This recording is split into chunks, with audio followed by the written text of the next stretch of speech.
Hey everybody, welcome to another episode of Purple Insider. Matthew Coller here, and joining me on the show, data scientist at SumerSports and co-host of the Stats and Scheme podcast, where you'll never believe what they do, break down stats and scheme in football. Tej Seth returns to the show. What is going on, Tej? How are you? Good. Yeah. Thanks for having me back. I know it's the bye week for the Vikings, but I'm glad that we're still able to get talking here. We a lot of stuff to talk about today as we were, discussing pre-show. So I'm excited to do it on the show here. Well, what we were talking about before the show is my email inbox, which has been more or less a train wreck over the last couple of days since the Vikings lost to the Chicago Bears. Now, mainly, Tasia, I want to ask you about coaching because this is Mhm. something that has suddenly come up. Funny how 2 weeks ago, when the Vikings were 5-0 without Justin Jefferson, that Kevin O'Connell was being talked about by fans as potential coach of the year. And after two losses in a row, now some folks want him sent to the moon with Josh Dobbs. That's a rocket reference. How do we evaluate coaches statistically, Tage? Because this is one area that is very tough to measure. We can look back at all Mhm. sorts of, well, they ranked this way and that way and this stat or that stat. Now, with O'Connell, since he's gotten here, they have more wins than losses by quite a bit and have the eighth highest point total of any team in the league since he took over. I think that's probably a good place to start with O'Connell, but it's far from a perfect way to look at it. How would you evaluate it if I told you, Tej, I'm not going to tell you anything else about this coach. I'm only going to throw you a bunch of spreadsheets your way and you got to evaluate it. What would you look at? Mhm. Yeah, I mean, it is a great question, and like I think both me and you, we watch a decent amount of college football, and in college football, it's pretty easy to evaluate a head coach because they control the roster and they control the development of the players and in-game decisions and all that stuff. In the NFL, it's a little bit more difficult because you don't know how much control a coach has over their roster. There can be Bill Belichick types where they do control a lot of their roster, or there can be other head coaches where it's very siloed between GM and head coach. So when you're just looking at a head coach, especially one that specializes in an area of the game like Kevin O'Connell does with offense, I think you can look at some of the things he does to help out his offense in regards to scheming up plays that make it easier for the players to execute. So my main thing I like to look at for this stuff is how often are you using play action as an offensive play caller, and how often are you scheming up passes over the middle of the field. All the data shows us that you can't do these plays all the time because defenses would figure it out, but the more often you do these plays, it's correlated with how well you do on offense. So the Vikings have the fourth most passes over the middle of the field this season, which I think, stayed true going from Kirk Cousins to a little bit of Jaron Hall and then eventually to Josh Dobbs here. And then they also have the fifth highest rate of play action passes over the middle of the field, which is something that the Shanahan offenses really specialize in. We've seen Mike McDaniel do that a lot with the Dolphins this year. So in that sense, I think Kevin O'Connell is doing well from a play calling aspect of making it easier on his quarterback because they've had many different types of quarterbacks this season. Well, and there are different metrics too that look at how often the defense makes a mistake on a given Mhm. play that I think PFF started working with, and you guys have carried on some of that stuff at Sumer Sports, and that's really interesting to me because I think that shows you when you're able to dial up route concepts that are causing problems for the defense, and I don't think there's any question that Kevin O'Connell knows how to do that, but what other parts can we quantify here? Like game management is definitely a thing that the fans have really latched onto over the last couple of years. I think because fans understand aggressiveness and going for fourth downs and things like that. And I Mhm. think with Kevin O'Connell, the big picture is that he's been pretty good at that. But I don't think that any coach has come into the NFL and just decided they're going to break the game and they're going to go for fourth down all the time and they're just going to go full Madden mode. Nobody has done that. So do you have a sense for, and I know I'm throwing this at you a little bit on the fly, but just kind of how we look at that, like the game management and how much coaches are separating themselves in that way? Mhm.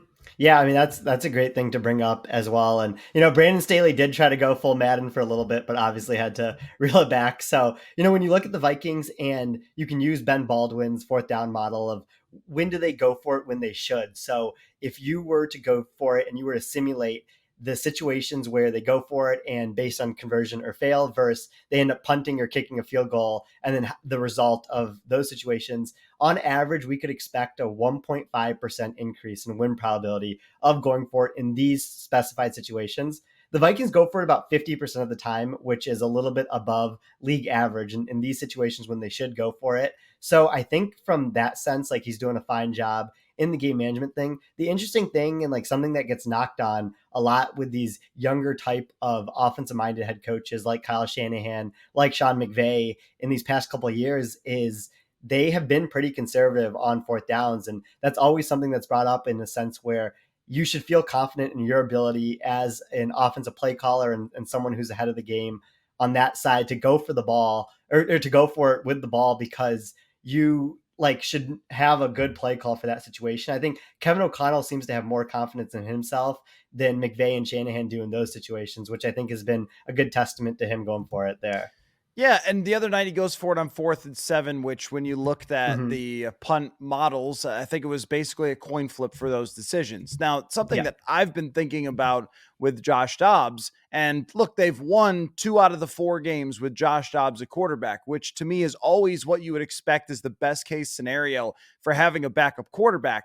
The problem is that they've lost them by 1 point and 2 points. And when you have these close games and when you have a backup quarterback who's making mistakes, then everything is highlighted. Everything is blown up. Every single decision that you make. And O'Connell has kind of reminded me over these 2 years of Andy Reid when he did not have Patrick Mahomes. The main conversation about Andy Reid when he did not have Mahomes was this guy can't manage a game. He's always blowing the clock. But objective people would look at it and go like, well, I mean, sometimes, not, Mm-hmm. but nowhere near what the reputation was. And my theory is that Alex Smith kept him in games just enough to reveal that he wasn't perfect when it came to game management. Yeah. And every time he blew it, then everyone was ready to jump on that. Now, I don't think that O'Connell's reached that level of everyone jumping on him. What I do think is that quarterbacks will make you look worse if they are Josh Dobbs. And that when you're going to play in these close games and you're playing in a defensive battle, if you want to call it that, or an offensive mess like they were against Chicago, every coin flip decision you make, if it comes up the other side, you probably Mm-hmm. just lose the game. Like when it came to punting at the end of the game, again, that was one that I looked up and unsurprisingly, total coin flip. There was Yeah. 65% chance to win if you go for it, 65% chance if you punt it away. But what Kevin O'Connell couldn't anticipate is his punter shanks the punt. And then, Mm-hmm. Justin Fields suddenly in that moment finds a game winning drive, which he couldn't find all year long. And so I guess we can look at this upside down, sideways, left and right. But I just feel like I'm going to come to the conclusion that Kevin O'Connell has been an A+ hire for this team and Mm-hmm. should receive criticism when it's due. And there are things to criticize coming out of that Chicago game, but let's not lose our minds while we're doing it because we have to understand the evaluation just changed when you no longer have a franchise quarterback in there.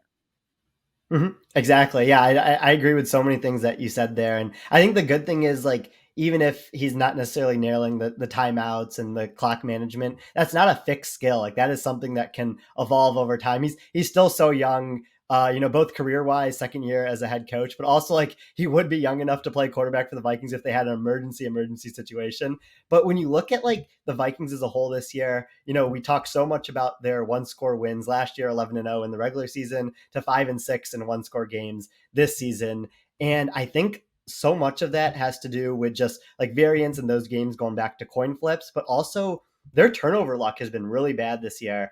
And that's not something I would necessarily put on anyone on the coaching staff or necessarily anything on the players specifically. I think it's just a lot of variance and the way that these coins flip sometimes in regards to the Broncos game. You have the couple fumbles, especially at the end of the game that swing the game. In the game against the Bears, you have the interceptions throughout the game. And like, that's not something that we see like stack up week after week, where you're not just going to be able to count on the Vikings giving away the ball 3+ times. Like as long as that kind of comes back to the mean outcome for them, they should be fine in the long run, which is what I kind of see with that. And that kind of ties back to Kevin O'Connell and like his reputation and the way people view him right now. Folks, we are going all in on prize picks this football season. Every week, we are playing and testing out our skills here on Purple Insider to see if we can predict what numbers players will put up every Sunday. If you haven't heard of it, trust me, you're going to want to check it out. Prize picks is the easiest and best way to play daily fantasy. Instead of battling against thousands of other players and people who spend their entire lives doing fantasy, all you do is pick more or less on between 2 and 6 player stat projections. So, say a quarterback's number is 250.5 yards, go more or less, and bang, you are playing. And you can pick from hundreds of players and numbers this football season. The cool thing is that it's quick and easy and does not cost an arm and a leg. You can turn $10 into 250 just like that. Again, the perfect way to fit it into a busy day. Click, and you're playing. This isn't just something that I like. You're going to hear us doing every single week prize picks on the show on Purple Insider. So go to prizepicks.com/purple and use the code PURPLE for a first deposit match up to $100. That's prizepicks.com/purple with the code PURPLE. Daily fantasy sports made easy. Well, let's talk about that a little bit too, because there's a chart that has been bouncing around out there about the luck metric and how much win probability of total has been lost due to luck. And, I think when your team fumbles and gives away a game like they did in Denver, what's very hard as fans, as analysts, as reporters is to just be like, well, what are you going to do? Because that's not what we do in football. If football was like that, then we wouldn't have any fun talking about it because second guessing everyone is like what we do. At the same time, it seems like they should have a couple of more wins just based on that sheer luck metric alone, which last year we spent a lot of time talking about how they had gotten lucky at the end of all of these games. And that variance has swung back the other way. So my question is, how do we evaluate the true strength of this team? Also factoring in that there's this murky quarterback situation as well. Mm-hmm. Yeah, I mean, yeah, it's something really interesting to bring up. And the graphic that you were talking about, I believe that Tom Bliss from the NFL puts that out, and he has the Vikings at like losing 2 games from luck this year when you add it all up. When I looked at it just on the offensive side of the ball, so this isn't accounting for like the turnovers they get back on the defense, but they've lost 343% of win probability this year from turnovers, which is, a ton. And that would probably go around to that 200% mark that Tom Bliss found once you count for offense, and 116 total expected points lost from turnovers this year, which both of those marks are the most in the league. So again, like the turnover luck has been really bad this year. And I think that's why you can come back to some of their underlying like success rate metrics, or just kind of even what you see on the field, where they look like this team that is good enough to compete for that 6 or 7 seed in the NFC. And I think they were more than that with Kirk Cousins. And now with backup quarterback situation in there, they're probably like right on the outside looking in at that situation. So I think that's kind of where the team stands up.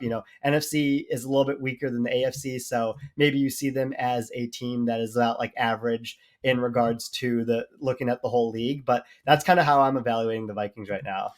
Well, Tej, how should we look at Josh Dobbs? How many games do you need to call it an era and have it be unironic? Or do we just call everything eras, like because of Taylor Swift? But he's played 4 games, and he comes to Minnesota, wins a game in Atlanta that will probably never be repeated, where a guy doesn't know the offense and is thrown into the middle of a game and has his coach explain the offense through the headset and somehow finds a way. But one thing that we understood in his first couple of wins was the possibility that he could fall off the face of the earth. However, he really only fell off the face of the earth for 1 game. And if we go through even Kirk Cousins' game log, I can circle a lot of games that were pretty rough. Maybe they weren't 4 interception games that were total disasters, though one of the interceptions bounced right off of Jordan Addison's face. So I'm not sure that was entirely Josh Dobbs' fault. But, if we were using even PFF grades, there have been games. I think Dobbs was graded like a 54 or something.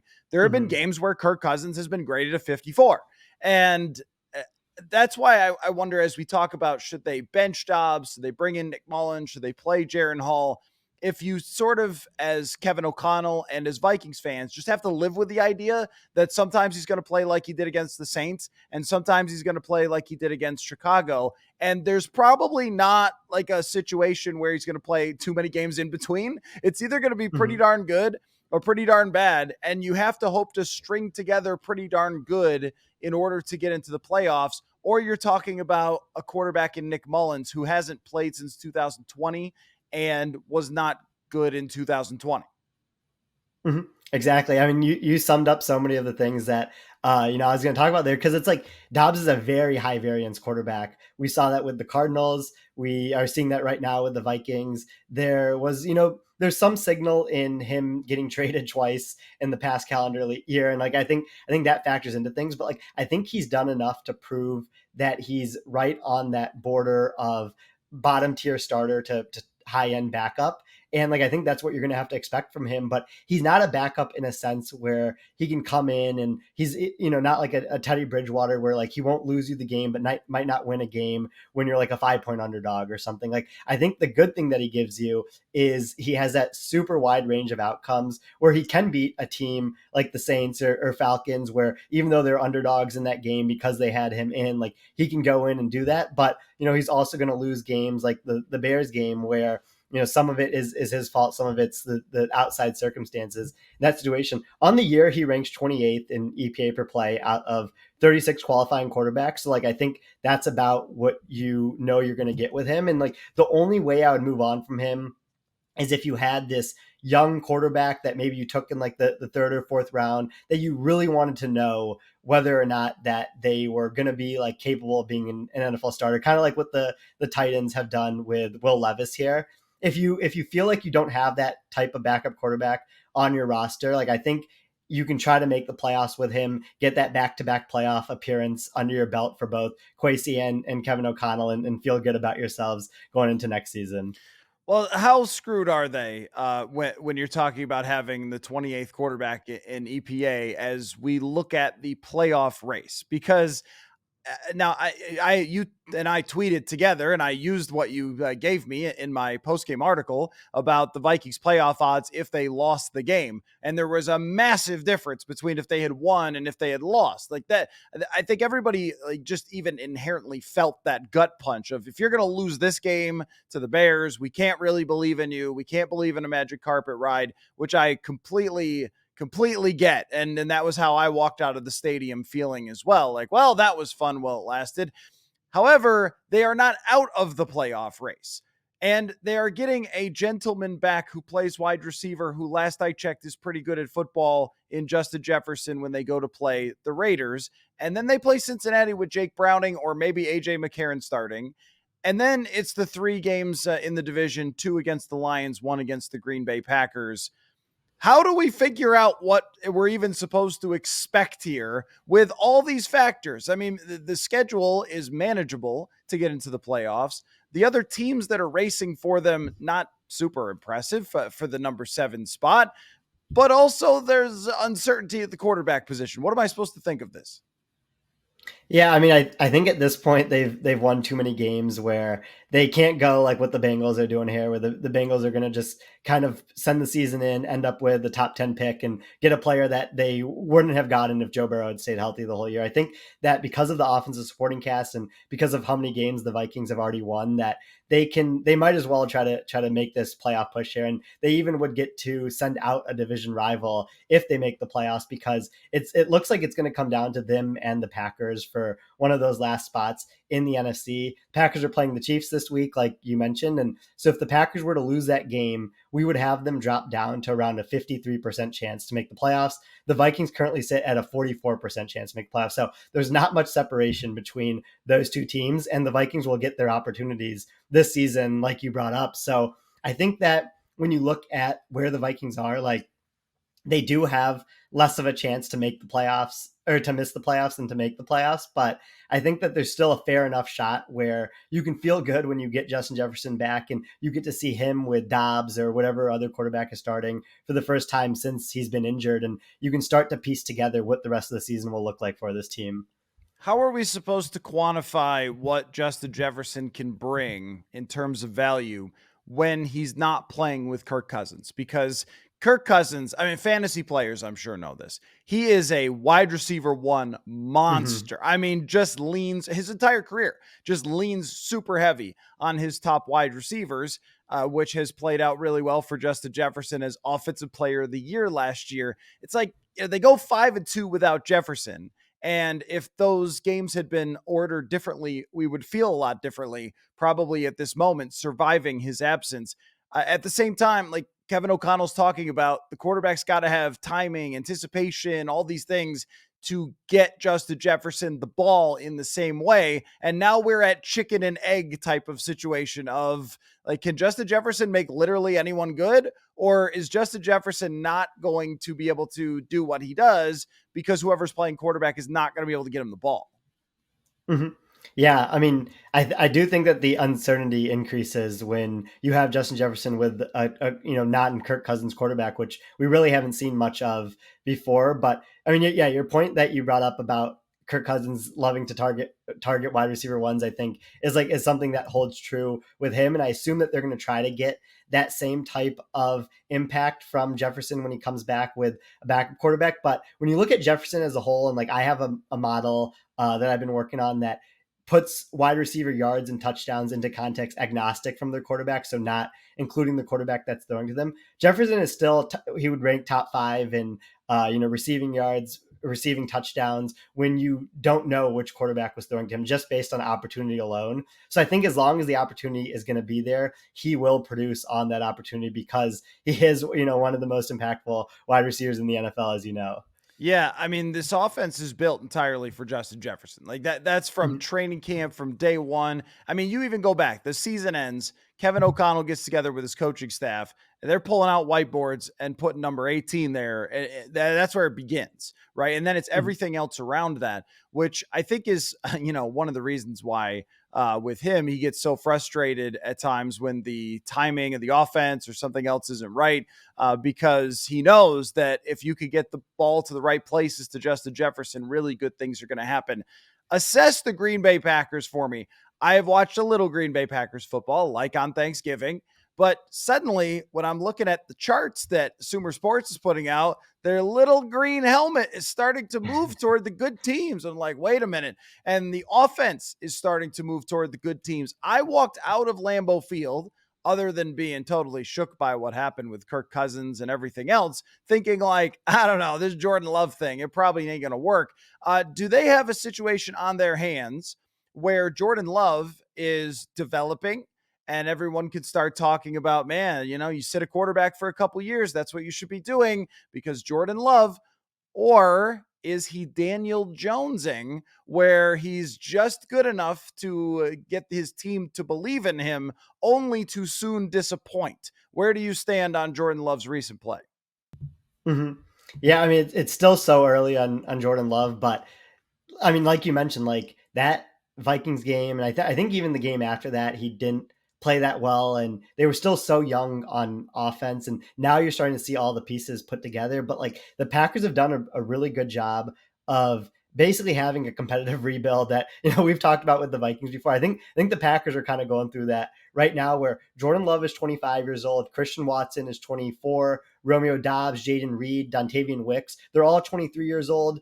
AJ Dillon's 25. Their top 2 tight ends are 23. Like they're just so young on offense right now. And I think that you saw that youth a big part of the early season struggles that they had on offense. The passing game wasn't doing that well. Aaron Jones and Christian Watson were on and off the injury report.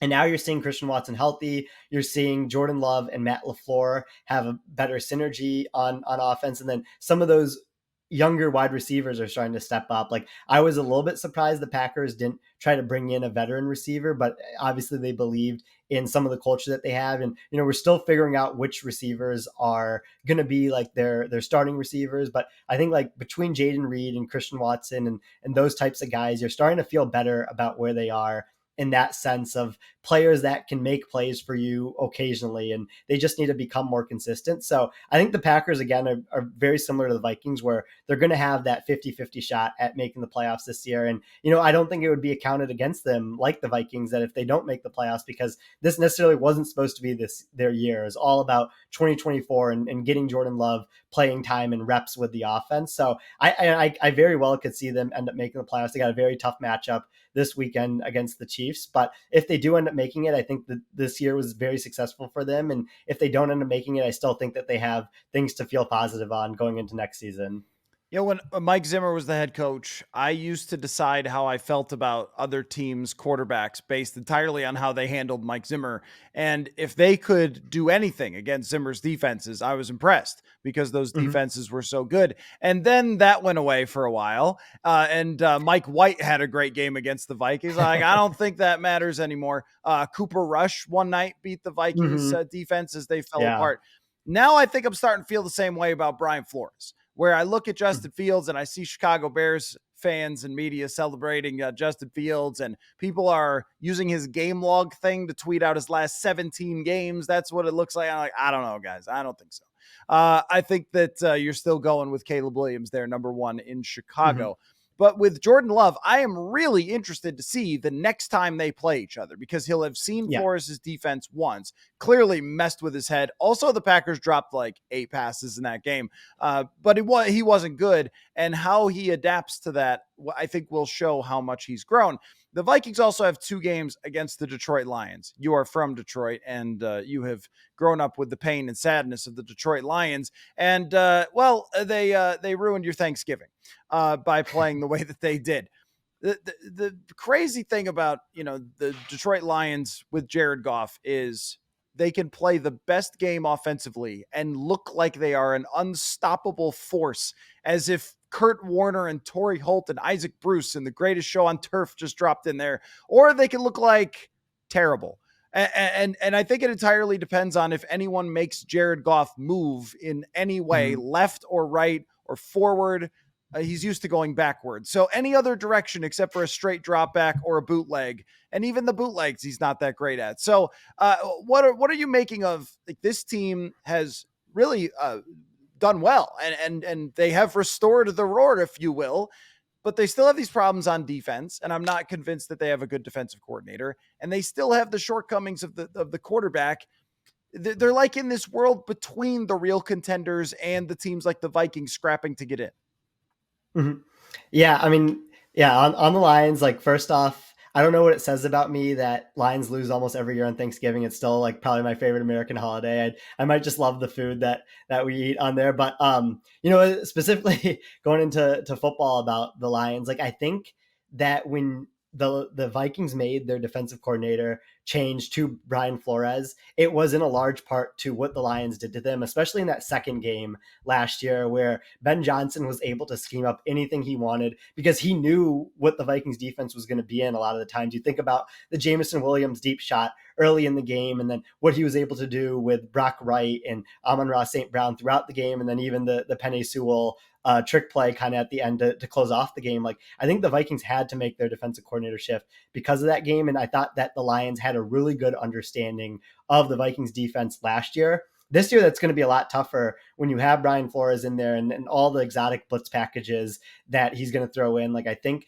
that it's going to muddy the water for Goff a little bit in this game. The Lions will probably lean on the run a lot when these two teams end up playing. They've been doing that a decent amount this year, especially on 1st and 10 and 2nd and 10. They really like to get David Montgomery and Jahmyr Gibbs going. And I see that when they play the Vikings, their offense versus Vikings defense. But on the other side of the ball, I think Aaron Glenn is a fine defensive coordinator for the Lions. I think that the pieces that he's been given haven't necessarily been great. They really don't have a second pass rusher. Their secondary has been so much. They're starting like an undrafted free agent in Jerry Jacobs, who's been, up and down and different things like that. And I think he's tried his best to account for that. He tried the one double against Justin Jefferson last year and just didn't have the secondary players to cover the other players, and like Adam Thielen had a big day and different stuff like that. So I think he's going to try some unique stuff against the Vikings this season. But the one thing that Aaron Glenn has always struggled against in his time in Detroit has been mobile quarterbacks. So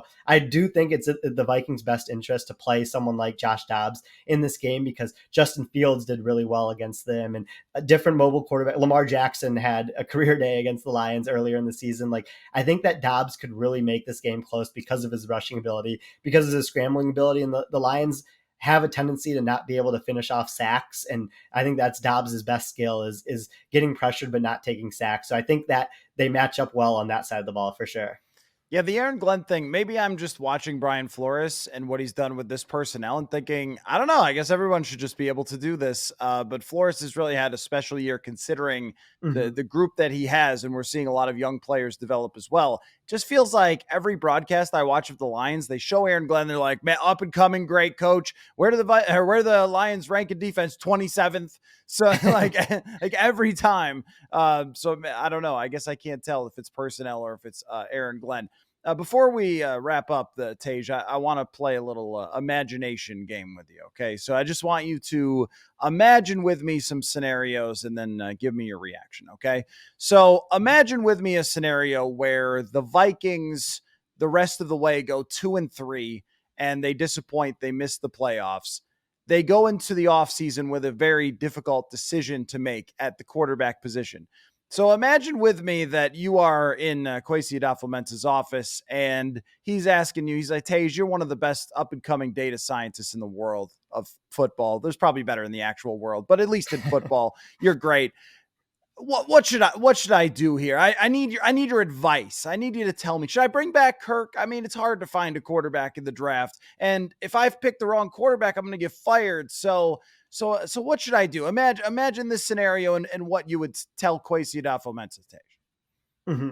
Yeah, I mean, like you mentioned, this is going to be one of the more interesting decisions in the entire offseason across the league. And I think I flip-flopped on this multiple times, but I do think at this point I would say that Kirk Cousins should be the starting quarterback for the Vikings next season, as long as there's some contingency plan in place. And that could be going out and drafting quarterback in the first round, maybe, and Kirk Cousins is on a 1-year deal, and you work that quarterback into the game, like, Patrick Mahomes sat, and we just talked about Jordan Love sitting for a couple of years, and maybe you go that route, or you take a flyer on a quarterback second, third round, and Kirk Cousins gets like a more of a 2-year deal where he's still, because of the guaranteed money, still cuttable after that 1 year. And if you feel really good about that second or third round quarterback, you roll with them. But I think that I would put Kirk Cousins back into the Vikings next year, because you have to feel so good about their offensive supporting cast around him right now. And then the defense is taking this big leap under Flores. And, as long as he doesn't get a head coaching job, you can feel pretty good about that coming back, especially with the draft and adding pieces to it. So that's kind of the plan I see for the Vikings from where they're sitting at right now. I have definitely swung in recent weeks more to that side of that's what I think will happen.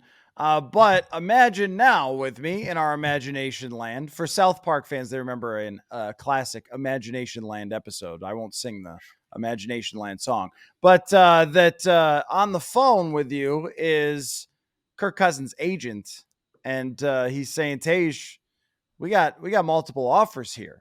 Should I come back to the Vikings, or should I go to the Falcons, who are also calling? And I think Kirk Cousins' wife is from Atlanta, so don't quote me on that, but there's some Atlanta connection with Cousins. Is this what he should be aiming for? Should he, for the first time in his life, take a pay cut to stay with the Vikings if they're going to make that offer, even if there are other teams that might potentially want it? Mm-hmm. Yeah, I mean, pay cut and Kirk Cousins don't go well together. I do think that he will field a lot of offers, like you mentioned with Atlanta, or maybe some other teams that are looking to do something similar. And so I don't think that it would be in Kirk Cousins' best interest to take a pay cut to remain with the Vikings. I think that when you look at him and someone at his age, but that still can play at a decently high level, like we saw this year, like there's going to be a market for you. That I think that he's a better free agent than Derek Carr was this offseason. There was a decent market for Derek Carr. So when you look at Kirk Cousins and his opportunities to make money and to put himself around a good supporting cast on a team that should be competing for the playoffs, like there will be opportunities. So I don't necessarily see him personally taking a pay cut to stay with the Vikings. If it was similar offers, and just because I've seen that, his family likes living in Minnesota, like maybe he decides on that. But if it's like a $5-10 million gap in pay, like I do think that he would end up leaving the Vikings. I think so too. I mean, length of the contract is going to matter. Last offseason, it was Mm-hmm. reported that he wanted a 3-year contract and they wouldn't budge. And is he going to bring that number back based on his Achilles? That's something we don't know either. Would he say, all right, I will take your 1-year deal. I will take your 1-ish year deal. But the thing is Mm-hmm. that with Kirk Cousins' agent, you can't just kind of sneak it by him. You can't just be like, oh, it's a 2-year deal, but no. I mean, what's happening. The dude's getting all the guaranteed money in the world because that's what he's always been able to do. I do think that if they view next year as their window to win the Super Bowl, then you do it. Mm-hmm. Do I actually think that they're there? I don't. I think they need way more talent on defense. I think this has been the blood out of a stone situation with Brian Flores, that he's gotten everything that he could possibly get out of them. But they need, I think, like 4 more players on defense if they're Mm-hmm. going to be talking about playing with Philadelphia, playing with Dallas, playing with San Francisco. And that's going to be the standard for, is it, hey, we want to get back to the playoffs, so we bring back Kirk, which, by the way, has never gotten them past the divisional round in all these years. How old were you? I don't even want to ask. In 2018, like, think about that's when they signed him, and they have not Mm-hmm. gotten to championship weekend and only been in the playoffs 2 times, and not his fault this year, but they were 4-4 when he gets hurt. So, I mean, like, what are we talking about here? Just, repeating history. So let's just imagine another question for you. I just have 2 more. Actually, no, it's going to be a 9-hour podcast with all imagination scenario. No, I'm just kidding. But so Kwesi says to you, Tej, I need the numbers. Go in your lab, dial up me some numbers. How likely is it that I draft the right quarterback? Because Mm-hmm. one of the things I asked Kwesi at the first NFL Combine when he got hired was, how random do you think the draft is? And he said, pretty random. And he said, look, it's pretty random. And how much has that played out in the last 2 years? The 2022 draft is horrendous. The 2023 draft, their first 2 players are among the top graded rookies. And then they find an undrafted guy who's the highest graded rookie linebacker in the league. Like, I don't know. Yeah. That's how it is. But drafting higher gives you a better chance to win. If you're going into that situation of saying draft a quarterback, but you can't have the number 1 or number 2 overall quarterback, what are the odds that ends up working out for them? Mm-hmm. Yeah, I mean, you nailed it. Kwesi nailed it when you mentioned how random the draft is, because it truly is. I mean, even if you look at like Kirk Cousins in Washington, like they drafted RG3 first round that year. They take him in the 4th round. They get good level play out of RG3. Injury happens, and they're still able to get good level play out of Kirk Cousins. Like that kind of just shows what ends up happening in the draft. And I think that, you're just making a bunch of calculated risks and stuff when you end up drafting a lot of these players. And when you look outside of the top 10 for these quarterbacks, that's where it starts to dip a little bit below 50% when it comes to the hit rate. And I think, like you mentioned, like in this scenario where the Vikings end up finishing 2-3, or maybe they lose an extra game or something, and they're picking borderline top 10, that's probably what you can expect when you're selecting a quarterback, is like the chance that they get a second contract from us is going to be right below 50%, but that's maybe a chance we want to take because we understand how valuable a starting quarterback is on a rookie contract. So whether that quarterback is Jaden Daniels, who might be around that range, or they trade back and they take someone like Bo Nix or Michael Penix Jr. from Washington, like there'll be opportunities in this draft to take quarterbacks. And, I wonder if they even go with the multiple dice roll where they take a quarterback in the 1st round and then one later on in like the 4th or 5th round, and just give yourself 2 opportunities to fix that position. Yeah, I mean, the way I look at it is if you can get inside the top 10 with a trade And I'd be Mhm. willing to give up quite a bit considering where they stand and the cap space that you will get eventually from moving on from Kirk Cousins. It would be in the second year of the rookie quarterback contract that you're going to end up with this windfall of cap space just being rid of Cousins and his contract. And that can make up the difference for what you have to trade in draft capital. That's the way that I would look at it for trying to move up. I've already got the plan worked out for Jaden Daniels. And I mean, a guy with that athleticism, I think what we've seen is they can overperform what they're expected as passers. Like Mhm. Jalen Hurts has been a really good passer this year. Lamar Jackson has been, I think, one of the better versions of himself passing the football this year and has improved over his career because the athleticism is just on a completely different level. And Yeah. then, the playmaking, of course, goes along with that. And we've seen it even from Dobbs, like the value of that playmaking. All right, last one. Let's say, imagine this. Today, when you leave the SumerSports offices, you get hit by a bus, but it doesn't kill you. You're just in a coma. And so you're in this coma until midway through the 2025 season. You wake up out of your coma, and you being you say, "Can I see the NFL standings?" And so I bring you my phone and I pop up the NFL standings and I hand it to you, and you look and you go, "Oh, wow. What are you seeing in the NFC North?" Well, I mean, first off, I hope I'm getting some money from this bus hitting me here. Like, I think that'd be a pretty hefty settlement on the bus company's end. But after knowing that I have a good deal of money coming my way, I think I would see the Packers at first. Actually, we talked about this on Sumer Sports. I think that I'd really like what the Packers are doing right now in regards to how young they are and the capital that they put towards, and they have that extra second round pick this year from the Aaron Rodgers trade.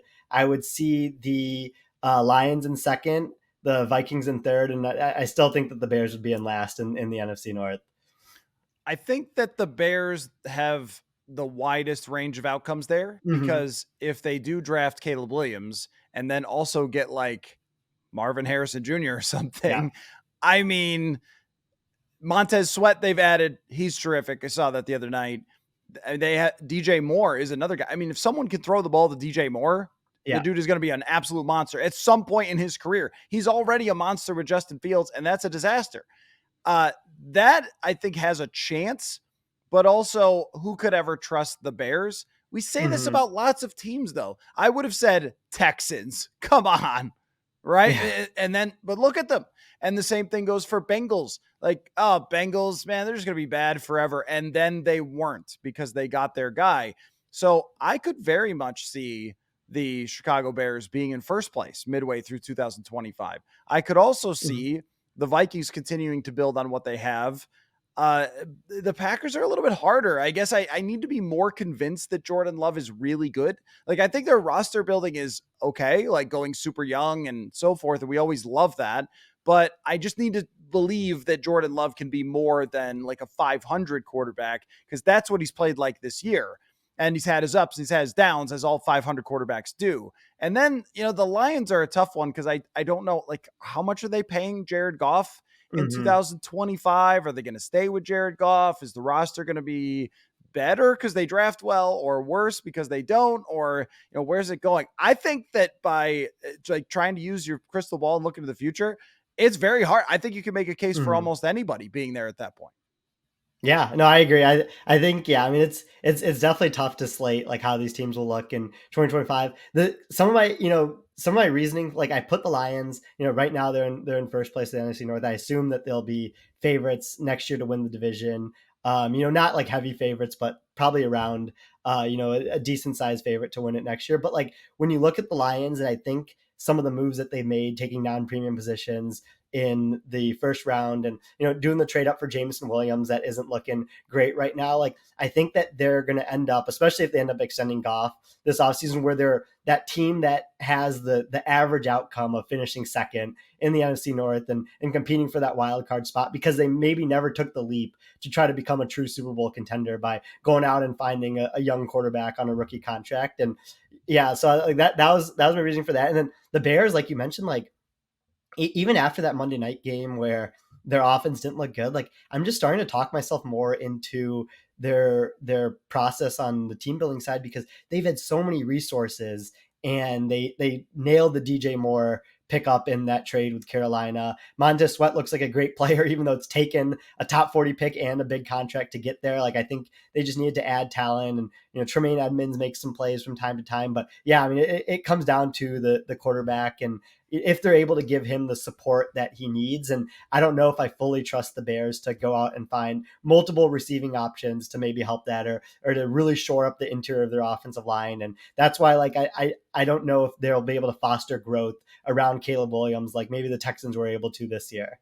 Well, nobody should reject arguments based on the past dictating the future more than someone who's watched the Detroit Lions forever, right? Like, they are in first place despite all the Lionsy things, although there's still enough time for that to change. So we'll see. I think I would probably bet on the Bears just because tanking has the highest ceiling, but it could also go completely sideways if they don't draft Caleb Williams and talk themselves into Fields, or if they draft Caleb Williams and he's not good, because that does happen sometimes. So lots of different ways it could play out. And look, if the Vikings draft the right quarterback, by 2025, he'll be developed and midway through his contract with Addison and Hawkinson and Jefferson and Darisaw. And it's going to be a pretty good situation there to be in. So a lot of the future just entirely dictated on that position.